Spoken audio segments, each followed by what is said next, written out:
Assalamualaikum warahmatullahi wabarakatuh. Saya Yu Amran Abdul Rasmi, NIM 1910301090, kelas 3B2, Prodi S1 Fisioterapi, Fakultas Kesehatan Universitas Aisyah Yogyakarta. Baik, di sini kita akan membahas mengenai PO2 Max. Apa itu PO2 Max? Cara menghitung PO2 Max dan juga latihan-latihan yang dapat kita berikan agar nantinya dapat melatih untuk PO2 Max seseorang tersebut. Nah, dari yang pertama, apa itu PO2 Max? Jadi PO2 Max dari artinya saja volume oksigen maksimal. Nah, di situ maksudnya adalah bagaimana tubuh kita,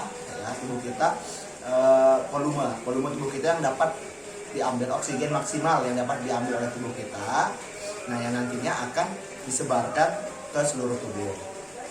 Nah, melalui pemompaan jantung, kemudian oksigen tersebut akan disebarkan ke seluruh tubuh, terutama kepada otot-otot yang sedang bekerja atau berkontraksi. Dan nantinya itu akan berkaitan dengan aktivitas kita.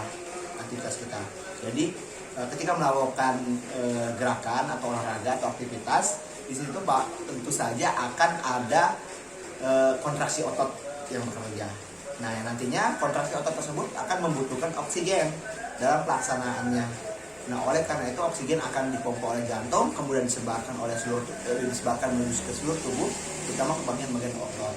Nah, nanti oksigen akan disalurkan melalui darah dan kemudian akan diikat. Nah, diikat oleh hemoglobin. Nah, rendahnya PO2 max seseorang itu tergantung dari aktivitasnya. Jadi seorang yang memiliki volume oksigen maksimalnya itu rendah, maka otomatis jantung akan bekerja lebih banyak daripada seseorang yang memiliki PO2 max yang lebih besar.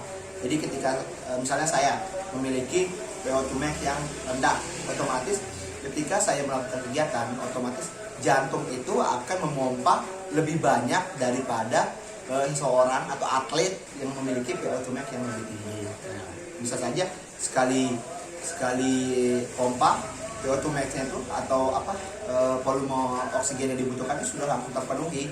Sedangkan saya jantung perlu bekerja lebih keras untuk memenuhi volume oksigen maksimal atau volume oksigen yang dibutuhkan oleh tubuh saya. Dalam pengukuran PO2 max seseorang, yang biasa diukur itu adalah detak jantungnya. Nah, di mana nanti misalnya kita akan mengukur PO2 max dari seorang pasien. Nah, kita akan mengukur detak jantungnya. Jadi kita akan meminta pasien tersebut untuk berlari. Nah, kemudian kita akan ukur detak jantungnya ketika berolahraga ataupun setelah berolahraga. Nah, kemudian hal itu akan menjadi acuan kita dalam memberikan program latihan nantinya. Selain itu juga, jika memang tidak memungkinkan untuk lari di lapangan atau lain sebagainya, kita bisa menggunakan treadmill. Nah, treadmill itu nanti kita akan menggunakan breath mask. Nah, jadi breath mask itu langsung dapat mengukur volume oksigen yang dapat ditampung oleh tubuh pasien tersebut. Jadi bisa langsung untuk mengetahui PO2 max maksimal dari pasien tersebut. Nah, kemudian adapun beberapa latihan yang bisa kita berikan kepada pasien untuk meningkatkan PO2 max-nya. Yang pertama itu adalah nama endurance. Endurance itu artinya adalah daya tahan tubuhnya. Nah, dari dimana kita akan memberikan latihan, contohnya itu senam aerobik yang dalam prosesnya itu akan bertahap. Yang secara bertahap itu akan meningkatkan PO2 max dari pasien tersebut. Itu akan menyebabkan jantung dari pasien tersebut akan beradaptasi dengan kegiatan ataupun aktivitas ataupun latihan yang dilakukan. Itu akan beradaptasi sehingga dalam proses pemompaannya dia akan bekerja lebih efektif dan juga lebih lebih baik lah pokoknya, seperti itu. Nah, yang kedua itu ada namanya interval training. Nah, interval training ini adalah program latihan yang dimana diterapkan pada program latihan yang sangat berat. Jadi kita memberikan latihan yang sangat berat kepada pasien tersebut, kemudian diselingin oleh latihan yang ringan. Nah, jadi latihan berat, ringan seperti itu. Itu yang akan juga nantinya akan membantu meningkatkan PO2 max dari pasien tersebut. Nah, selain itu juga yang terakhir itu ada latihan terkait dengan kekuatan otot. Nah, karena ini bentuknya itu adalah berkesinambungan antara pengambilan VO2 max dan kaitannya pada otot, tentu perlu juga kita untuk melatih otot. Nah, otot tersebut kita akan latih. Nah, di mana nanti dalam prosesnya berkontraksi, dalam prosesnya bekerja, kita melakukan aktivitas, kita melakukan latihan, nanti dia akan beradaptasi dengan oksigen yang diberikan oleh tubuh kita. Jadi sebenarnya dia akan membutuhkan lebih sedikit oksigen jika memang di mana dia sudah mendapatkan latihan kekuatan otot seperti itu.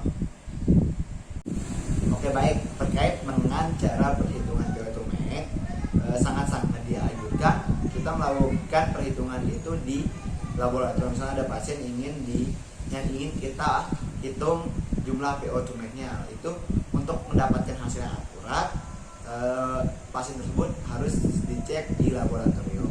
Sedangkan untuk perhitungan VO2 max, namun perhitungan ini kurang akurat, maka di sini saya tekankan untuk menggunakan rumus seperti berikut, yaitu adalah maksimum heart rate-nya itu akan dikurangi oleh umur pasien, kemudian hasilnya tersebut akan dikalikan 15 dan dibagi dengan detak jantungnya ketika beristirahat. Contohnya di sini kita mendapatkan pasien berumur 40 tahun. Nah, kemudian di sini dia memiliki maksimum heart rate-nya itu sekitar 220, maka 220 itu dikurangi dengan umur pasien 40 menghasilkan 180. Nah, kemudian 180 itu dikalikan dengan 15 dan dibagi dengan detak jantungnya ketika beristirahat. Misalkan 80, maka 180 dikali 15 dan dibagi 80, maka itu akan menghasilkan sekitar 33,75 VO2 max. Jadi hasilnya itu adalah 33,75, itu adalah VO2 max pasien tersebut oleh perhitungan yang kurang akurat seperti yang saya sebutkan tadi. Nah, kemudian saya akan kembali lagi terkait dengan latihan-latihan, kemudian program latihan yang akan kita berikan kepada pasien yang dapat meningkatkan VO2 max dari pasien tersebut. Nah, di sini saya akan menekankan ada 2 program latihan. Yang pertama itu program latihan terkait dengan kardio. Nah, di mana latihan kardio ini sangat-sangat baik terkait dengan peningkatan fungsi jantung dan juga paru-paru. Nah, dari latihan kardio dia bisa memperbaiki tekanan darah, kemudian bagaimana jantung memompa darah ke seluruh tubuh, paru-paru dan lain sebagainya. Dan untuk yang kedua itu adalah ketahanan otot. Jadi kekuatan otot. Nah, bagaimana kekuatan otot itu kita akan tingkatkan sehingga nantinya pada pelaksanaan olahraga dan sebagainya, baik itu otot, jantung, paru-paru dan segala macam atribut yang dibutuhkan ketika melakukan gerakan itu sangat-sangat sudah beradaptasi, sehingga itu akan meningkatkan VO2 max dari pasien tersebut. Nah, untuk mendapatkan saya akan memberikan contoh program latihan terkait dengan kardio dan juga ketahanan kekuatan otot. Jadi